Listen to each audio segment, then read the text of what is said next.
News bioscope देख रहे हैं आप और मैं हूं आपके साथ अलका सिंह। चलिए रुक करते हैं खबरों की ओर।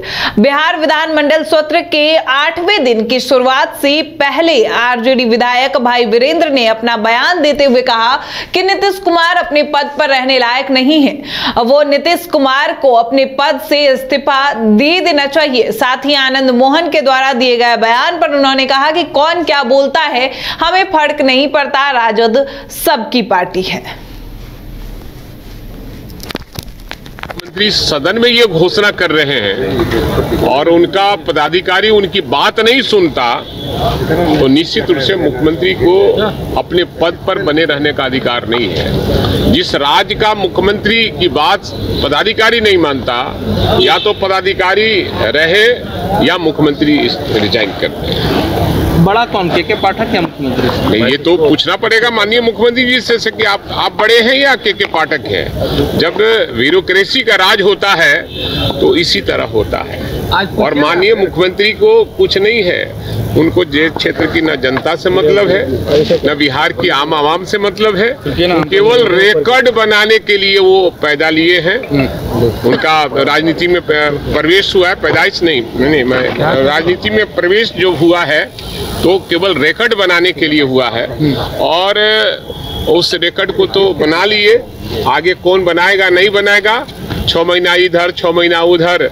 और विधान परिषद विधानसभा का तो सदस्य नहीं रहता। सत्र के दौरान तेजस्वी यादव नहीं है। डिप्टी सीएम विजय सिन्हा ने कहा है कि इस्तीफा दे देनी चाहिए उनको उनसे प्रश्न पूछिए। विजय कुमार सिन्हा हमसे जूनियर हैं, उप मुख्यमंत्री हो गए हैं, अलग चीज है, वो सब जूनियर लोग हैं।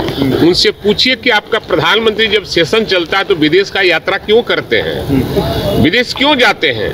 हमारे नेता तो मुद्दों को लेकर गए हैं, पूरे बिहार का दौरा कर रहे हैं मुद्दों को लेकर और जनता के हित में कर रहे हैं। और सरकार ने बिहार में बढ़ते क्राइम के आंकड़ों को लेकर भाजपा माले लगातार सरकार पर हमला बोल रही है। आपको एक बार फिर से बता दें, भाकपा माले लगातार सरकार पर हमला बोल रही है। इसी कड़ी में माले विधायक वीरेंद्र यादव ने सीएम नीतीश को लेकर जमकर तंज कसा है। उन्होंने क्या कुछ कहा है आप खुद सुनिए। रंगरा में दूध पहुंचाने वाली लड़कियों के साथ बलात्कार हुआ और हत्या कर दी गई। भाजपा जब से सत्ता में आई है, दलितों पर, अति पिछड़ों पर, गरीबों पर हमला बढ़ गया है। अभी हाल में आपने देखा पटना जिला में गोईठा चुनने जा रही 2 दलित लड़कियों के साथ बलात्कार की घटना हुई। भागलपुर के नौगछिया में, रंगरा में दूध पहुंचाने वाली लड़कियों के साथ बलात्कार हुआ और हत्या कर दी गई।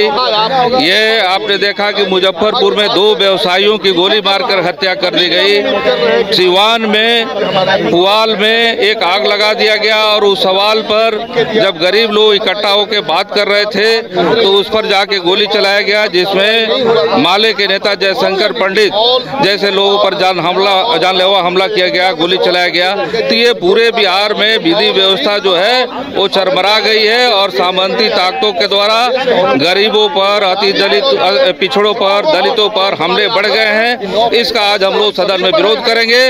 और साथ ही बिहार विधानमंडल सत्र का आज 8वां दिन है और 8वें दिन भी सदन में हंगामा देखने को मिला। वहीं माले विधायक महबूब आलम ने कहा कि जिस तरीके से कटिहार के बरसोई में बिजली को लेकर आंदोलन कर रहे हैं, किसानों पर लाठीचार्ज की गई, 2 लोगों को निहत्थे मार दिया गया, उसका मुआवजा अभी तक नहीं मिला है। इसके साथ ही पटना सिटी में 3 प्राथमिक विद्यालयों को बुलडोजर से ध्वस्त कर दिया गया है। उसे लेकर हम लोग सरकार को घेरेंगे। ऊर्जा पर बहस है, उस बहस में मुख्य रूप से बिजली की अनियमितता, अनुपलब्धता का जो सवाल है, इस सवाल पर वक्तव्य दिया जाएगा। साथ साथ बिजली को लेकर के बारसोई में जो धरना दिया गया और धरनार्थियों पर जो गोली चली, पुलिस ने फायरिंग की, उस फायरिंग में 2 निर्दोष व्यक्ति की मौत हुई। उन निर्दोष व्यक्तियों के परिजनों का आज तक मुआवजा नहीं दिया गया है। इन सवालों को उठाया जाएगा। तो साथ साथ पटना सिटी में 3 मध्य विद्यालय को बुलडोजर से ध्वस्त करने का आदेश दिया गया है और 13 एकड़ 10 डिसमिल जमीन को हड़पने के लिए भू माफिया और शिक्षा अधिकारियों की साजिश के तहत 2 मध्य विद्यालय, 1 कन्या विद्यालय को एक तीसरे स्कूल में टैग कर दिया गया है 1 किलोमीटर दूर में, जिसके पास सिर्फ 4 भवन है। और इन 2 मध्य विद्यालय में चौघड़ा और रानीपुर मध्य विद्यालय में 10-10 कमरे में 400 बच्चे पढ़ते हैं। तो 400 बच्चे को 4 कमरे का स्कूल में जो टैग कर दिया, पढ़ाई लिखाई कैसे होगी? और इसका हिफाजत सरकार क्यों नहीं करना चाहती इस जमीन का? भू माफियाओं की साजिश के तहत ये चल रहा है, शिक्षा को बर्बाद किया जा रहा है। इनको लेकर के हम लोगों ने कार्य स्थगन दिया है और माननीय मुख्यमंत्री से हम लोग जवाब चाहेंगे कि बार सदन के अंदर भी आपके बयान देने के बावजूद, आदेश देने के बावजूद के पाठक क्यों नहीं आदेश का पालन कर रहे हैं? क्यों अवमानना हो रहा है? ये अवमानना मुख्यमंत्री का ही नहीं, सदन का भी है और सदन का ही नहीं, बिहार की जनता का है। इस सवाल को जवाब ढूंढेंगे हम लोगों ने कार्य स्थगन दिया है। अगर जवाब मुख्यमंत्री नहीं देंगे तो सदन नहीं चलने दिया जाएगा। बिजली ऊर्जा पूर्व सांसद आनंद मोहन आरजेडी के खिलाफ विरोध करने लगे हैं। आरजेडी पर परिवारवाद को लेकर पूर्व सांसद के आरोप का राबड़ी देवी ने पलटवार किया है। पूर्व मुख्यमंत्री राबड़ी देवी ने पलटवार करते हुए कहा कि सबकी पार्टी में परिवारवाद है। लालू यादव की पार्टी में ही नहीं बल्कि बीजेपी में भी परिवारवाद है। वहीं के पाठक को लेकर भी राबड़ी देवी ने सरकार को घेरा। सरकार पलट रही है, इसीलिए अधिकारी उनको सुन नहीं रहा कोई बात। अशोक चौधरी कह रहे हैं कि इस तरीके का चीज अब ठीक नहीं है। आपके जो मंत्री थे उनसे भी बकझक हुआ प्रोफेसर चंद्रशेखर से।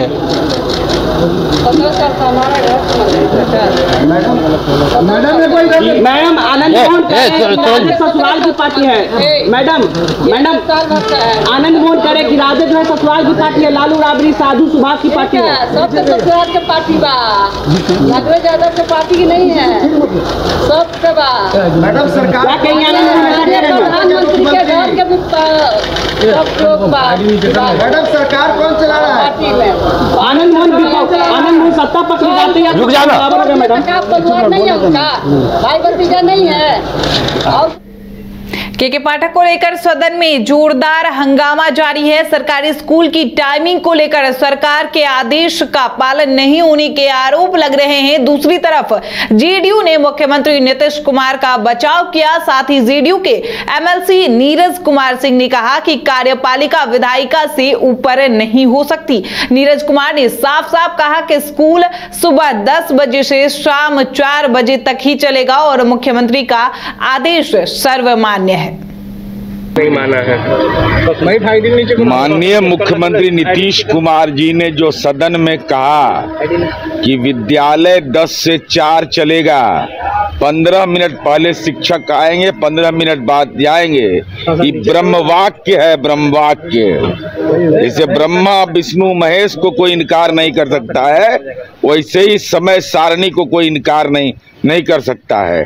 इसलिए मुख्यमंत्री जी का सदन में दिया गया मंतव्य महत्वपूर्ण होता है। जारी नहीं किया लेटर। अरे भाई, उनका लेटर जारी करें या नहीं जारी करें? पैसा कट जब विधान बात नहीं सुन रहे के पाठक सर, डीओ के तरफ से लेटर जारी कर दिया गया। मैं बता रहा हूँ ना, भोजपुर के जिला शिक्षा पदाधिकारी का पत्र मेरे पास है।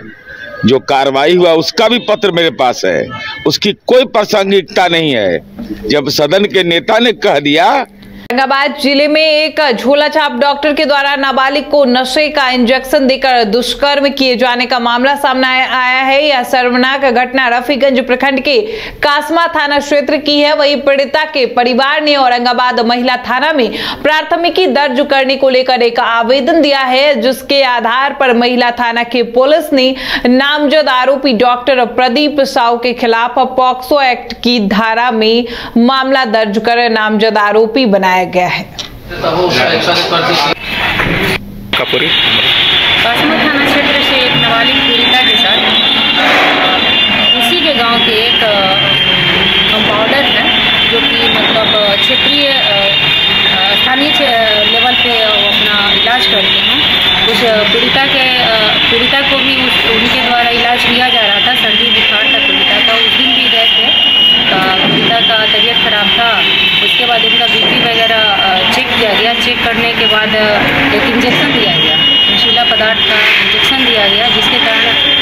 बेहोश हो जाती है और उसके साथ दुष्कर्म। खगड़िया में सामाजिक सुरक्षा पेंशन की राशि वृद्धि और भी कई मांगों को लेकर खगड़िया स्टेशन परिसर उत्तरी भाग में प्रदर्शन किया गया। वहीं वृद्ध, दिव्यांगों और असहाय महिलाओं ने प्रदर्शन किया और प्रदर्शन के साथ ही सभा का भी आयोजन किया गया। वहीं जिला पदाधिकारी को अपनी मांगों से संबंधित ज्ञापन भी सौंपा गया। भी उठा दे, एक सवाल हम विकलांग के लिए भी उठा दे, एक सवाल हम विधवा एवं तमाम हमारे बुद्धिजीवी गार्जियन और जगत जननी माताएं आज 6,000 रुपए का हम लोग जो एकत्रित हुए हैं वह एक बहुत बड़ा समस्या है। माताएं पेंशन के लिए हमारे माताएं दिव्यांग 2000। वहीं गोपालगंज में थावे स्थित चनावे मंडल कारा में डीएम मोहम्मद मकसूद आलम और एसपी स्वर्ण प्रभात के नेतृत्व में पुलिस ने छापेमारी की। छापेमारी के दौरान कोई आपत्तिजनक सामान बरामद नहीं किया गया। करीब 2 घंटे तक चली छापेमारी के दौरान मंडल कारा में हड़कंप मच गया। बताया जाता है कि अहले सुबह डीएम और एसपी के नेतृत्व में पुलिस ने थावे के चनावे स्थित मंडल कारा पहुंची और इस टीम ने कारा में पहुंचने के साथ ही कैदी वार्ड व खंड की तलाशी का अभियान चलाया। करीब 2 घंटे तक चले इस तलाशी अभियान मंडल कारा के रसोई घर से लेकर कारा परिसर तक की सघन जांच की गई। हालांकि जांच के दौरान में मंडल कारा से कोई आपत्तिजनक सामान बरामद नहीं किया गया। फोटो भी ले लो।